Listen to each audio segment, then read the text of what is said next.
الشیطان الرجیم من حمزه ونفخه ونفثه بسم اللہ الرحمن الرحیم یا ایہا الذین آمنوا لا تلہکم اموالکم ولا اولادکم عن ذکر اللہ ومن یفعل ذلک فاولئک هم الخاسرون۔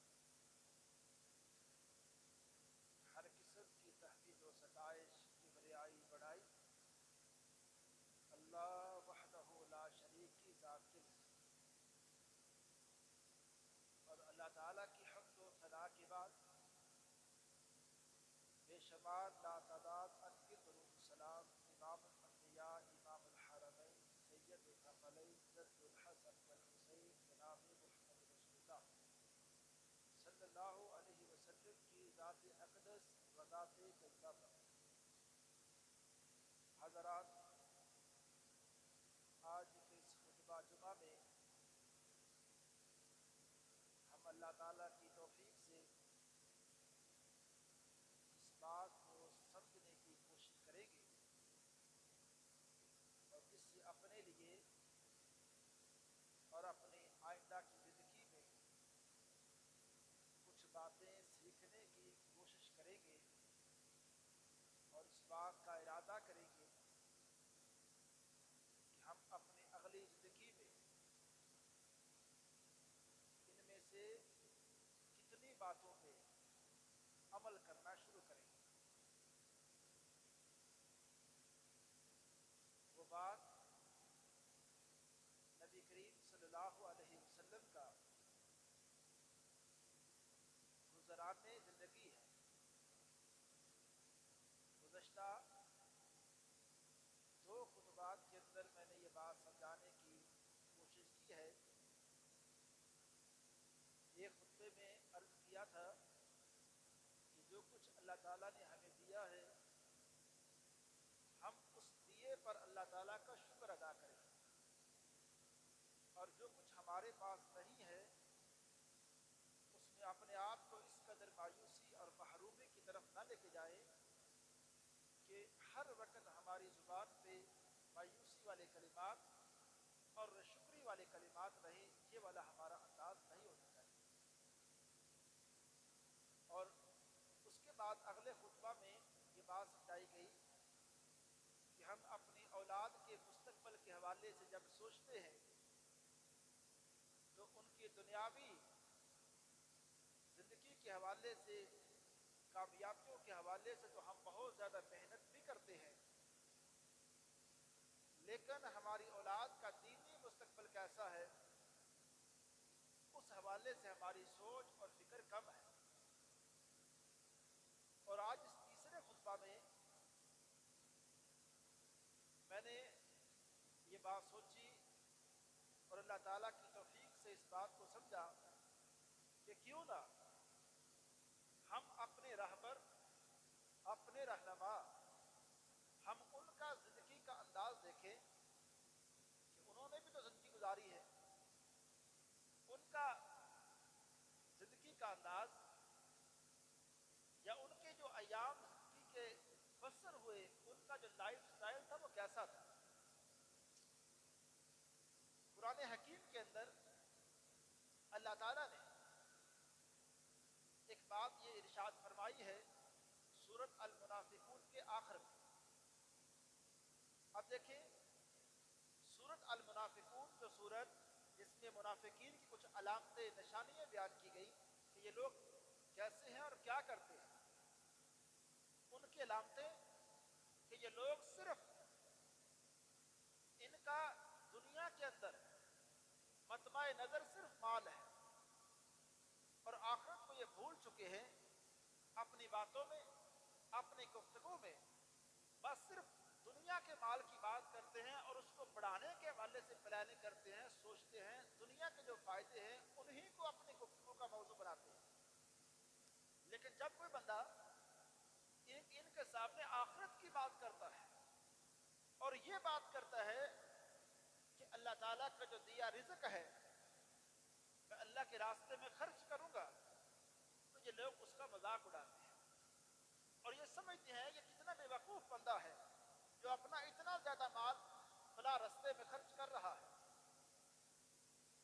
اس جگہ جب ان علامتوں کو اللہ تعالیٰ نے بیان کر دیا تو مومنوں کو خطاب کیا, یا ایھا الذین آمنوا, اے مومنو, لا تلہکم اموالکم ولا اولادکم عن ذکر اللہ. مومنو, تمہیں تمہاری اولاد اور تمہارا مال اللہ کے ذکر سے غافل نہ کرے.